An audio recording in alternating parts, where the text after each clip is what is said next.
The Chronicles of Narnia is one of those franchises that was always on the brink of becoming a huge hit, but never quite took off like other franchises at the time. The first movie in the series was a big success, but the two sequels didn't manage to get close to the response the first film had. All this culminated in the third movie being the final in the film series, even though there were more books to adapt and more stories to be told. So I want to examine the last film in the series, Voyage of the Dawn Treader, to understand how it killed such a promising franchise, and where it all went wrong. To understand how the Voyage of the Dawn Treader became a franchise killer, we need to familiarize ourselves with the victim. In other words, we need to know the background of the Narnia film franchise. In 2001, Walden Media acquired the rights to the popular fantasy book series, The Chronicles of Narnia, and teamed up with the Walt Disney Company to bring these stories to the big screen. This came directly after the success of the first Harry Potter film, and Disney was trying to find a fantasy series of their own. Getting Narnia was a huge score for Disney, since this series was one of the most popular young adult fantasy series of all time, and super influential to the fantasy genre. Additionally, there hadn't been a live-action movie adaptation, since the author of the books, C.S. Lewis, never sold the film rights during his lifetime. The director behind Shrek, Andrew Adamson, was attached to helm the first book of the series, The Lion, the Witch, and the Wardrobe. Adamson would also go on to direct the sequel, Prince Caspian. Following in the footsteps of The Lord of the Rings, this film was largely shot in Adamson's home country of New Zealand in June of 2004. The soundtrack for this film was done by Harry Gregson Williams, who had previously worked with Adamson on the Shrek soundtrack. This soundtrack went on to be nominated for 2 Oscars, for both Best Original Score and Best Original Song. But that wasn't the only Oscar nomination this film got, as it was both nominated and won for Best Achievement in Makeup. As you can see, upon its release, it was greeted with critical praise, as it has a 75% score on both Rotten Tomatoes and Metacritic. Not only that, but it was a huge hit at the box office as well. It debuted at number 1 in the box office on December 9th, 2006, with an opening domestic weekend of $65 million. It went on to gross $291 million domestically and $453 million overseas, for a total worldwide gross of $745 million. And against a budget of $180 million, that meant this film was a huge success for Walden Media and Disney.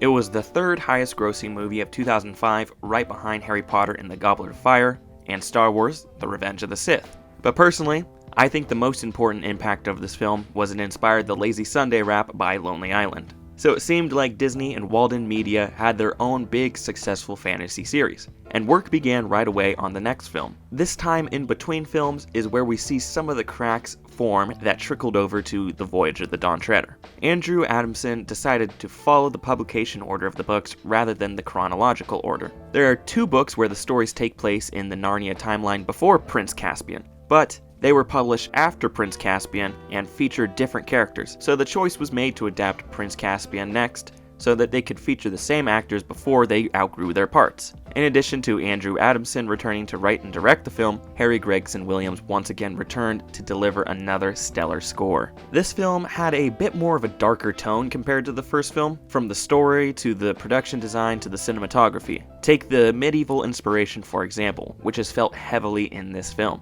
Additionally, in order to make this sequel feel bigger, a battle sequence was added to the film that was not featured in the original book. This resulted in more of a focus on CGI than the previous one, as Prince Caspian had 1,500 special effects shots compared to The Lion, the Witch, and the Wardrobe's 800 special effects shots. As a side effect, the budget for this film grew much larger than the first one, as just the special effects alone cost almost $100 million. The budget for this film was right around the $225 million mark, with another $175 million on top of that to promote the film. The marketing for this film focused a lot more on the action, and this focus on action was one of the reasons they decided to give this film a summer release, rather than a holiday release like they did with the first film. This was a crucial mistake that we'll analyze later. Prince Caspian debuted at number 1 in the box office on May 16th of 2008, to an opening weekend gross of $55 million.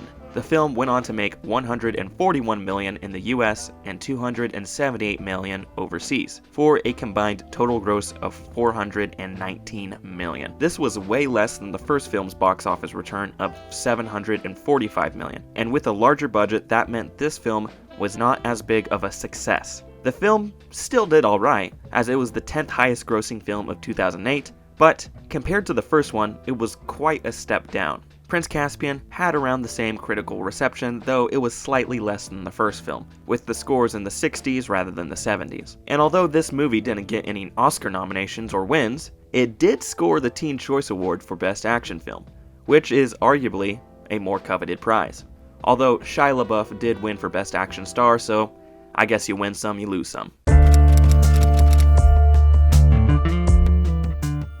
A number of things happened between the second and third Narnia films which greatly influenced the franchise. First off, Andrew Adamson decided not to return to direct this one, taking the role of a producer instead. Michael Apted took over the directing duties on Don Treader, who is behind such films as Coal Miner's Daughter and the James Bond movie, The World Is Not Enough. In addition to Apted, this film also got a new visual effects supervisor, a new cinematographer, and a new composer, as Harry Gregson Williams did not return. This crew made this film feel a bit disconnected from the first two films of the series, and it would get even more disconnected in the following months. When the crew was assembled and the script was finished, the film was expected to go into production in January of 2008, and release in theaters on May 1st of 2009. However, Disney later moved this release date to May 7th of 2010. Here's a quote from an IGN article at the time on why they made this decision. Walden and Disney had been on track to release the films roughly 1 year apart, which would have meant overlapping productions and a tight shooting schedule, with virtually no break for the film's younger cast. Production was moved to October of 2008 instead. However, shooting never took place on this day either.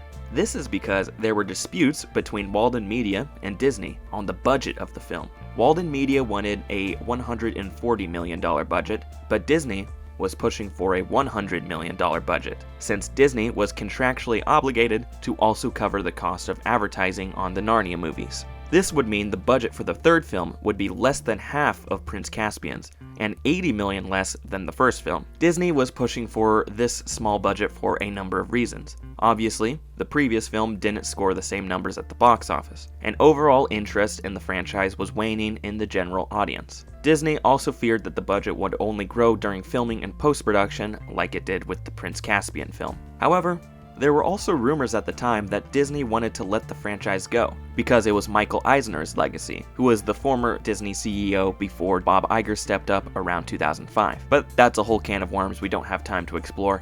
Plus, there's no concrete evidence to support these rumors. Due to these budget disputes, Disney decided to leave the project and abandon the franchise. Walden Media began searching for a new distributor right away, and many studios threw their hat into the ring, such as Columbia Pictures, Universal Pictures, Paramount Pictures, and Warner Brothers. However, the studio that ended up snagging them was 20th Century Fox, and in early 2009, it was officially announced that they would be producing the film instead of Disney. What's ironic about this is that Fox originally made a bid on the film's rights to Narnia in 2001, but they lost them to Disney. Then 8 years later, Fox ended up getting them from Disney anyways. However, 10 years later, Disney bought Fox, so I guess it just goes to show that no matter what you do, you can't escape your entertainment overlords. Now that the Narnia crew had their Fox money, they officially went into production in July of 2009. Due to the huge 3D craze at the time spurred by Avatar, the choice was also made to convert the film to 3D, to give it a better chance at the box office. In addition to its $150 million budget, Fox and Walden Media also threw an additional $100 million to market the film internationally. The filmmakers and the marketing team decided to steer this film away from the darker action tone of Prince Caspian, and return to the more whimsical adventure tone they had in the first film. Also similar to the first film, they decided to release this film during the holiday season, rather than the summer, as Voyage of the Dawn Treader was released on December 10th. The film debuted at number 1 in the box office with a gross of $24 million, which was less than half of Prince Caspian's opening of $55 million. But Dawn Treader went on to slowly make more money in the following weeks.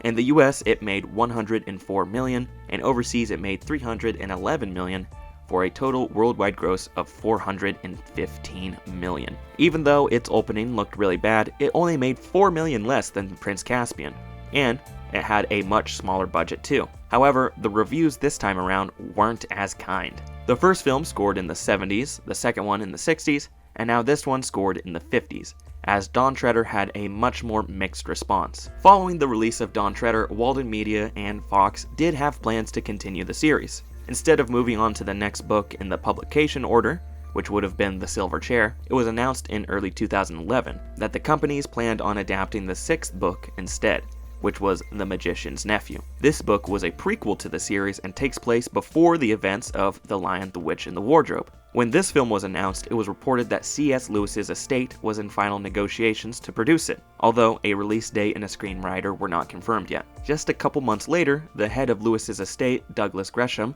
said that Walden Media no longer owned the rights to produce another Narnia film. So the fate of the Narnia series was in limbo once again.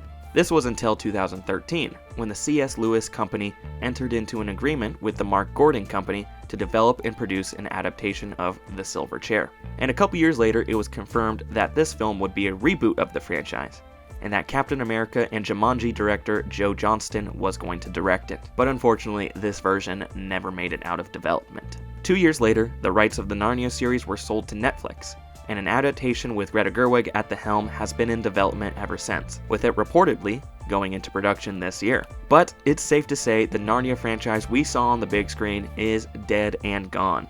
Voyage of the Dawn Treader was the last Narnia film we ever saw on the big screen, nearly 14 years ago. So that of course invites the question of what happened? Why did this film franchise die, and is Dawn Treader to blame for killing it? Now that we're familiar with the victim and the killer, let's uncover the murder weapon. How did Voyage of the Dawn Treader kill the franchise? The easy answer to why this film franchise died is to point out the obvious fact that Walden Media no longer had the film rights to the series. But the issue is a bit more nuanced, as you can bet if Prince Caspian and Dawn Treader performed as good as the first film, C.S. Lewis's estate would still be letting Walden Media make these films. The time between The Lion, the Witch, and the Wardrobe and Prince Caspian is where these companies messed up, because they didn't strike when the iron was hot. There was a 3-year gap in between these two films, and when you compare that to other franchises it was trying to compete with, that is way too long of a break. Take the Harry Potter film series as an example, which is what Disney's Narnia was trying to emulate. All of the Harry Potter films came out back to back, with them releasing either a year apart or 2 years apart.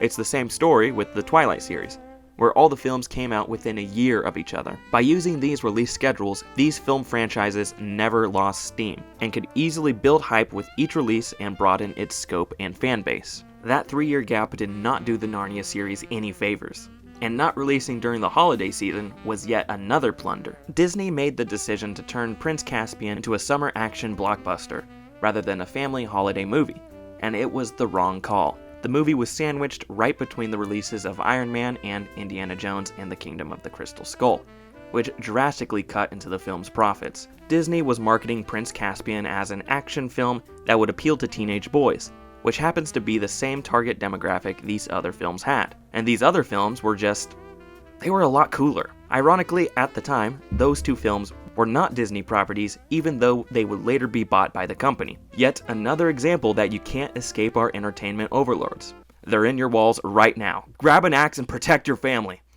Anyways, back to Narnia. These choices made by Disney resulted in Prince Caspian underperforming at the box office, and the franchise not having the same hype as their competitors. So by the time Fox got the rights to the series, they were pretty much jumping onto a sinking ship. Get it? Oh, brother, this guy stinks! Another aspect that led to this franchise demise, which is really felt in Dawn Treader, is the source material. As stated before, the books were not written in chronological order, and they don't have the same central protagonist in each book, so that makes adapting them to the screen more of a challenge. It seemed like Fox and Walden Media ran into this problem trying to adapt Dawn Treader for the big screen, as they had to make lots of changes to make it fit into a traditional movie story structure. The original Dawn Treader book has the story being told in a more episodic fashion, where none of the stories really link together or have an overarching plot. It has separate adventures that all have their own moral lesson and story. Additionally, there's no antagonist or all-encompassing conflict. So the screenwriters had to invent one, which did not land very well with fans of the book. Dawn Treader in particular gets a lot of hate because of the changes from the source material. They took a small part of the book and stretched it out so it could act as the main antagonist that is behind all the evil in the story. which is the green mist stuff. I don't have a problem with this idea. What I have a problem with is the execution. We never understand what the mist is trying to accomplish or why it does the things it does. It's a very flimsy villain and it barely works for the story. Additionally, in the books, the main characters don't really have a character arc aside from Eustace. So this film had to come up with some, and these new character arcs are not very strong. The one that stands out to me is Edmund's, which is very confusing and basically a retread of Peter's arc from the previous films. It's supposed to be about him finding his self-worth and becoming a leader, which lead to him butting heads with Caspian in a scene that felt very out of place. We saw this exact thing happen in the last film with Peter and Caspian, because that was also an addition that wasn't in the books. And just like the last film, these new character arcs end up feeling very undercooked. It doesn't help that the performances in this film are a lot weaker than the previous ones. I don't think this is a sign of the actors, but rather the director. Also, Caspian's accent is completely gone in this movie, which is another choice by Apted that stood out in this film. These are just a few of the decisions that led to this film getting the worst reviews in the series. But we also need to examine why it had a mediocre box office return. Of course, the bad reviews turned lots of people off, but just like Prince Caspian, Dawn Treader had an unfortunate release date. It was released 1 week before Tron Legacy, and a few weeks after Tangled and Harry Potter and the Deathly Hallows Part 1, which were still doing solid numbers at the box office and shared a lot of the same target demographic. We also need to examine the market at the time, as the fantasy movie renaissance of the 2000s was coming to an end.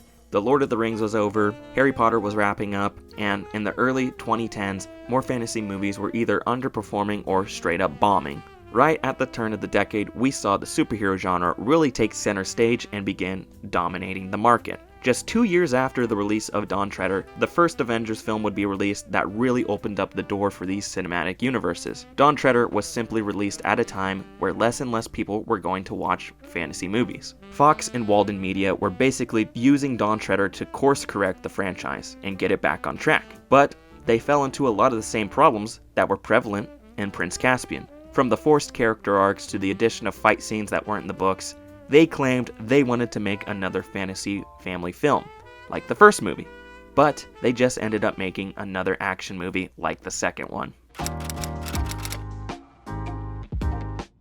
When examining the death of the Chronicles of Narnia film series, we can't place all the blame on just the last film. The franchise was bleeding since Prince Caspian. It just so happens that Voyage of the Dawn Treader scored the killing blow. It was the film that was supposed to bring this franchise back from the dead, but it ended up with the same lukewarm reception that Prince Caspian had.